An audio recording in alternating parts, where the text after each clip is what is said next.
we are. Cool.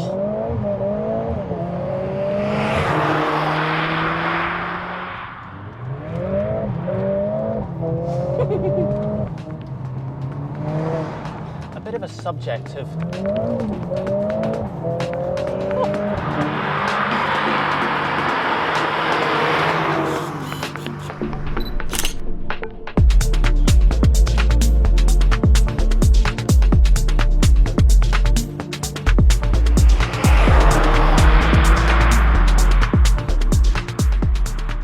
Hey guys, it's Luke here and welcome back to another video, and welcome back my A45S to the channel. Believe it or not, I've actually had this car pretty much 5 or 6 months now. It's gone super fast and I've done about 3,000 miles in it. Overall, I am thoroughly enjoying it. Still very early on in the build. There's plenty to do. More of that will be coming in due course.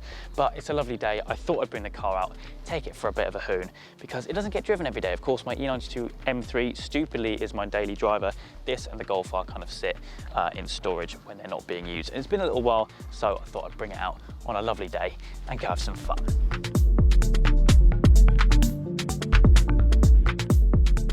So as the sun pops out from behind a cloud, let's have a little walkthrough about the car as it sits in its current form. As I mentioned, still really early on in the project or build with this car. I have big plans, that is for sure.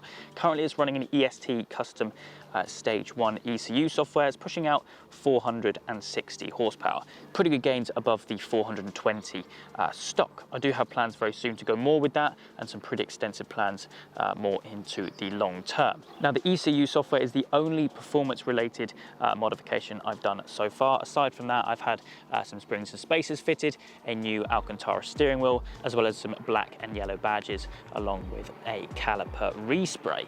It's looking amazing, and to be honest, I'm having so much fun in this car. Really, it is just the polar opposite of the M140i, which of course it did replace. I do miss that car in some senses, but this is a car I've always been really quite intrigued about, to be honest, back when they were released a good few years ago now, 2 or 3 years ago at least. This car is a 2020 car, I think quite a late 2020. I think you can find ones on 69 plates, which were registered in late 2019, I believe. Yeah, it's just such a good all-round car. I think if I didn't have the M3, this could quite happily be the daily driver of the fleet, and it is always special when you hop in it and go for a spin. So I think, as I mentioned in the intro, that is exactly what I'm going to do right now.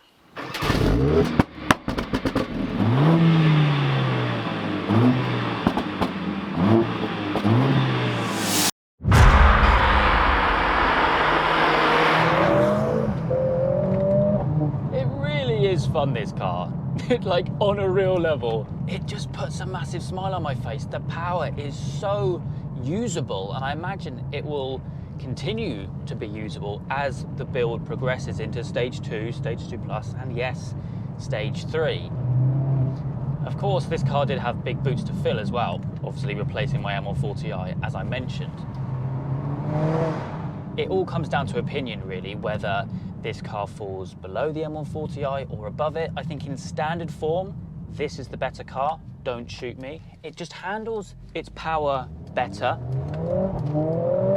As you can see, that was traction off, pedal to the metal. But I suppose that deep down is what the A45S is all about. The M140i, on the other hand, incredible car. I would own one again in a heartbeat. I would love to actually own my one again at some point. Maybe that will come true somewhere down the line. Hopefully that little bit that I've just said will be clipped in like 5-10 years time and I'm back in it, who knows. But that car, the B58 rear wheel drive, it had so much character. And obviously the bits that I did to it, I went to town on it. At the end, once I'd finished with it, it was fitted with the pure 800 hybrid turbo, and on E30 it was pushing 730 brake horsepower, which was excessive but epic. And it kind of leads me on to a bit of a subject of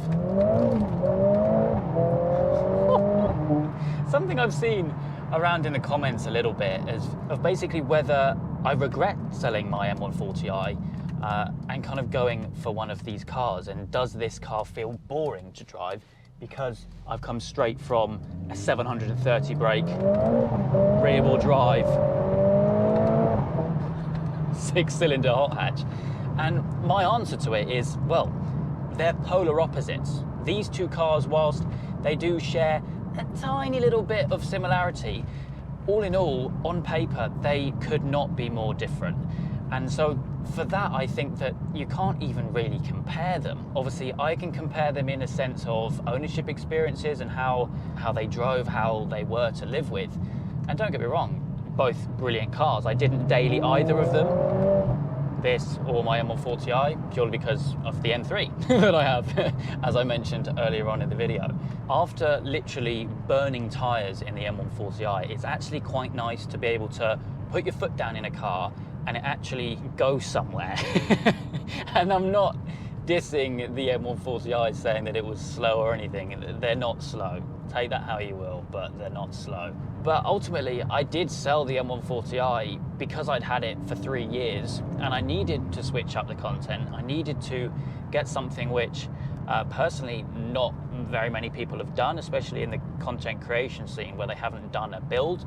M140i's nowadays in 2023 are very popular, and for a very good reason as well. Like I mentioned just a second ago, I would have another one in a heartbeat, but I wanted to switch it up in terms of a driving experience for me, and also for the videos for you guys, and to portray and document a build on something which hasn't really been seen that much of. Because let's be honest, you search Stage 3 M140i on YouTube, loads will come up, loads. So the short answer of, is this car boring to drive? No, no it's not. In fact, you can still get the arse end out a touch at times. Granted, not as much as the M140i. It does get a little bit skittish, but no, I do not find this car boring to drive in the slightest. It's a pleasure to drive. And in fact, if you've got the car in eco mode, I think it's a better driver's car or better driving car than an M140i. I think the interior is a mile ahead. I mean, my M140i was a 2019 car, and I know it sounds really petty, but things like Apple CarPlay didn't come as standard, and the screens just weren't there for a 2019 car. And I think despite maybe some of the interior pieces being a little bit cheap in here, I think overall Mercedes have absolutely smashed the interior of this car and any of their latest AMG range. It's a fantastic place to be, it genuinely is. And even though I've only done 3,000 miles in it in my ownership, they've been extremely fun, without a doubt. I think for someone watching a video of me doing a donut in a 700 brake M140i, to me, just planting my foot in an A45S and just going, it may look like I'm not having as much fun, but I don't know, some of you would be able to relate, I'm sure, with it's different kinds of fun. It's like driving a semi-auto box with paddles or driving a manual. Some people prefer either one, but they're both fun. Yes, the manual is more engaging, but you can still have fun in a semi-auto. Definitely needs an exhaust, this thing, though. It really does. It's really quiet. And don't worry, that is coming real soon.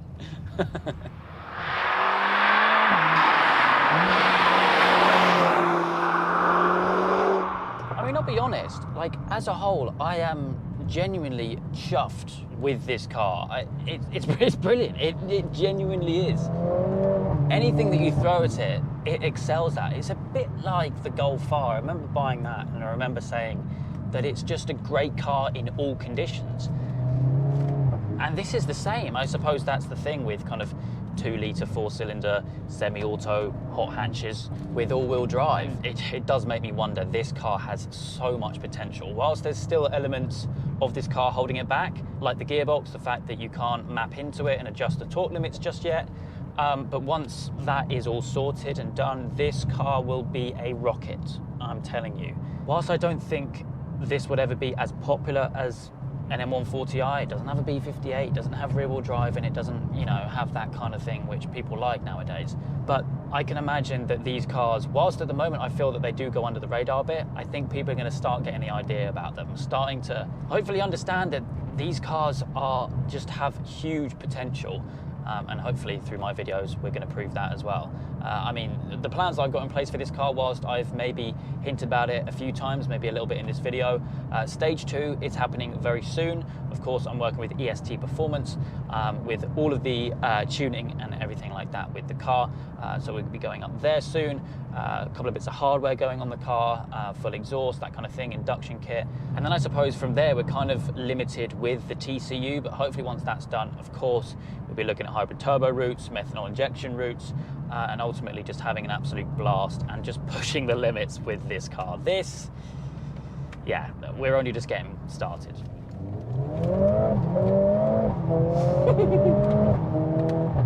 It just snaps through the gears. Oh, I love it. I absolutely love it. And to be honest, I need to drive it more because, I mean, in 6 months, only doing 3,000 miles, that's not that much. Considering I've done 15,000 miles in a year in my E92 M3, I think things need to change around a little bit and I need to get some more miles on this car. But yeah, I think that's pretty much going to wrap it up. I could not resist taking this thing out for a nice sunny weekend blast. And in fact, whilst we do have a little bit of straight road ahead of us, I think we're going to drop it down and do a quick launch to finish off the video, because why not? We're in the right mode there, in the wrong mode there. There is a lot of buttons to get used to in this thing. Okay, I think I'm in the right mode. Yeah, we are. Cool. It's just brutal, and it will do it time and time again. Oh, it's brilliant. It is brilliant. But yeah, that is it from me today. I hope you guys have enjoyed. Stay tuned, by the way, for plenty more A45S related videos to come. Like I said, stage 2 is coming very soon, and then we're going to be looking at other sources of hardware upgrades and little bits and bobs like that. I also need to take the car to Santa Pod to see what we can do there, get some baselines, because it's going to be there a lot. But anyway, I'm rambling on a little bit. I hope you guys have enjoyed. If you have, please do make sure you leave a like and make sure you subscribe for all the adventures still to come.